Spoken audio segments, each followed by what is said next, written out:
네. 슬기로운 미디어 생활이라고 제가 이름을 붙여봤고요. 그 팬데믹 상황에서 마음 지키기입니다.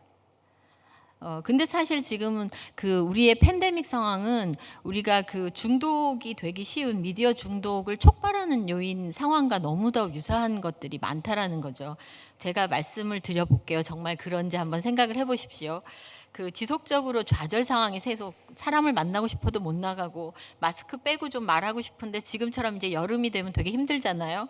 그러면서 스트레스 받는 일들이 반복해서 생기고 혼자 있는 시간 거리 두기 해야 되니까 혼자 있는 시간이 많아지고 불안하고 우울한 마음이 증가되고 가족들과 이렇게 어떤 관계에 어려움이 있고 아까 이해욱 교수님 말씀해 주신 것처럼 가족들과 굉장히 이렇게 뭔가 친밀한 관계를 맺을 수 있는 것들 우리가 잘 모르는데 한 공간에 있어야 되잖아요. 그래서 사실은 이혼율이니 가족 갈등이니 이런 것들이 막 증가하고 있다라는 그런 상황이고요.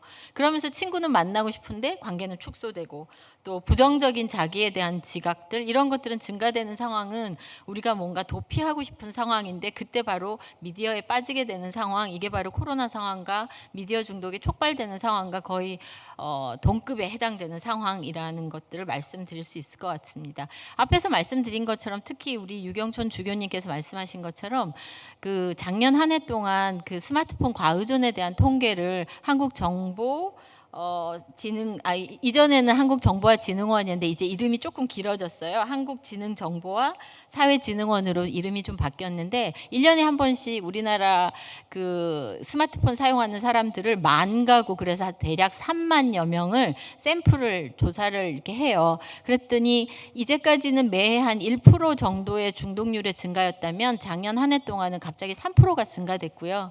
그다음에 보시는 것처럼 아동, 청소년, 뭐 성인 60대 이상 이렇게 보셨을 때도 굉장히 많은 증가를 보이는데 특히 청소년의 증가율이 눈에 띄게 높다라는 것들을 보실 수가 있을 겁니다. 마찬가지로 초, 중, 고로 나눴을 때 우리나라에서 게임 중독, 인터넷 중독, 뭐 스마트폰 중독하면 늘 1등 하는 그룹이 있어요. 그 친구들이 누구냐면 중학생들이에요. 그 중학생들이 보면 거의 아까 말씀하신 것처럼 청소년 거의 뭐 10명 중에 4명 정도는 스마트폰 진짜 많이 써서 하게 되는 그런 상황이거든요. 이런 통계치는 뭐 제가 사실은 말씀 안 드려도 많이들 아실 텐데요. 예, 이거는 이제 뭐 우리가 이 슬라이드는 그냥 넘어가도록 하겠습니다. 그럼 우리가 마음 지키기 위해서 어떻게 할 것인가라는 부분들인데 결국은 내가 우울하고 불안한 마음들에 대해서 감정을 수용해 줘야죠. 나만 우울한 게 아니라 딴 사람들도 지금 힘들어요. 그리고 내가 혼자 있으려고 하는 것보다는 우리나라 전체 가구의 거의 3분의 1 아니요. 가장 많은 가구가 1인 가구라고 얘기를 하더라고요. 거의 30%에 육박하던데 혼자 있는 게 꼭 좋은 건 아니거든요. 내가 못 만나더라도 전화를 하든 SNS를 하든 사람들과 뭔가 함께 하려고 소통하려고 애쓰시는 게 필요하고 규칙적인 생활, 집에 그냥 이렇게 내가 퍼져 있는 것이 아니라 집에 있으면서 규칙적인 어떤 생활을 하도록 내 나름대로의 어떤 사이클을 만드시는 게 중요하고 그래도 미디어랑은 내가 보고 싶은 걸 보긴 하지만 미디어 또한 뭐 학원을 가고 수업을 듣는 것처럼 일정한 시간을 정해놓고 하는 것들이 사실은 그 규칙적인 생활이 필요하고요. 그다음에 나에게 주어진 여러 가지 상황, 우리가 흔히 상담을 할 때 인지행동 치료로 얘기를 하지만 주어진 상황에 대해서 어떤 의미를 부여해야 하느냐에 따라 긍정적인 재해석을 할 수 있는 그런 부분들이 중요합니다. 네. 그래서 뭐 자기결정성 이론이라는 게 이제 쉽게 말씀드리자면 내가 결정하면 내 안에서 내재적인 동기가 생겨서 그 행동은 지속할 수 있다라고 얘기를 하거든요. 그런데 이 연구자들이 얘기한 인간의 기본적인 동기에는 자기 스스로 하는 어떤 자율성과 유능성과 그다음 관계성이라는 게 되게 중요한데 제가 왜 이 슬라이드를 갖고 왔냐면 청소년을 한번 떠올려 보세요. 우리 아이들이 얼마나 자기 스스로 하고 있는 어떤 자율성과 관계성과 유능성이 만족스러운가. 근데 여기에 스마트폰을 딱 대비시켜 보시면 딱 돼요.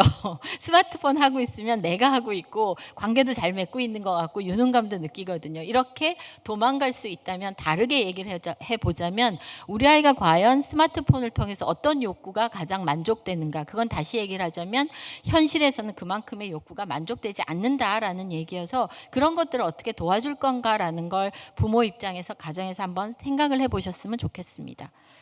그래서 뭐 가정에서 기쁘고 유쾌한 에너지가 흐르도록 하시는 거 뭐 여러 가지 안에 있는 것들은 보시면 다 아실 만한 내용이고요. 또한 우리가 아까 칭찬이라는 부분들을 말씀을 하셨는데 칭찬이라는 건 결과론적인 칭찬이 아니라 과정적인 칭찬, 존재론적인 칭찬이 필요합니다. 네가 내 아들이어서 좋고 너랑 함께 식사할 수 있어서 좋은 거지 네가 1등해서 정말 좋고 수학을 100점 맞아서 좋은 건 꼭 아니거든요. 그러니까 그런 식의 가족 내 긍정적인 언어 습관들을 가지시는 것들이 중요하고요. 그다음에 이제 뭐 우리가 굉장히 뭐 종교에서도 좀 강조하고 여러 가지 강조하지만 제가 생각하기에 인지행동 치료의 최고봉은 감사함이라고 생각해요. 내 상황이 아무리 어려워도 거기에 어떻게 긍정적인 재해석을 붙이느냐에 따라 우리가 감사함으로 받아들일 수 있는데 이 감사함은 우울증을 극복하고 우리의 어떤 여러 가지 스트레스로부터 일어날 수 있는 힘이라고 생각하기 때문에 제가 써드리는 그 자료 중에 이거를 꼭 한 번씩 읽어보셨으면 좋겠어요. 그것에도 그럼에도 감사, 그럴수록 감사, 그것까지 감사, 그러니까 감사. 이렇게 이 감사함이 생활화가 되셨으면 좋겠고요. 마지막으로 요거 말씀드리고 끝내겠습니다. 제가 생각하기에 건강한 미디어 사용 습관이라는 건 첫 번째도 두 번째도 가족 간의 친밀감이에요. 이거는 알코올 중독도 조현병 치료에도 우울증 치료에도 가장 기본이 되는 거거든요. 가족 간의 친밀감, 미디어 사용에 대해서 집집마다 교육이나 규칙이 필요한 거고요. 그다음에 우리가 스트레스가 많아지면 당연히 중독하고 연결됩니다. 스트레스 관리하는 거, 레질리언스의 개념들 많이 아실 텐데 회복 탄력성이죠. 다르게 얘기하자면 오뚜기 정신이에요. 쓰러져 있지 않고 스트레스 받으면 그냥 쓰러져 있지 않고 거기서부터 반드시 일어날 수 있는 힘을 키우는 거, 회복 탄력성에는 운동을 하는 거, 감사함을 갖는 거 이런 것들이 함께 있습니다. 그다음에 또 하나는 아이들을 어려서부터 미디어를 사용하게 되면 잘 사용할 수 있지 않을까라고 부모님이 착각을 하시는데 결코 그렇지 않습니다. 어렸을 때는 여러 가지 다양한 여가 활동을 통해서 미디어 사용하는 건 일정한 자기 통제력이 학습된 이후에 줘도 충분히 늦지 않거든요. 그래서 아이들이 다양한 여가 중에 미디어를 사용하는 것도 n분의 1이 돼야지 미디어 사용이 1분의 1이 돼버리면 안 되거든요. 그래서 다양한 여가 활동을 할 수 있도록 해주시는 거 이런 것들 뭐 이해국 교수님께서 좋은 말씀 해주셨는데요. 제가 말씀드리는 거 여기 약간 더 첨부해서 여기까지 하겠습니다. 감사합니다. 네, 너무 짧은 시간을 들여서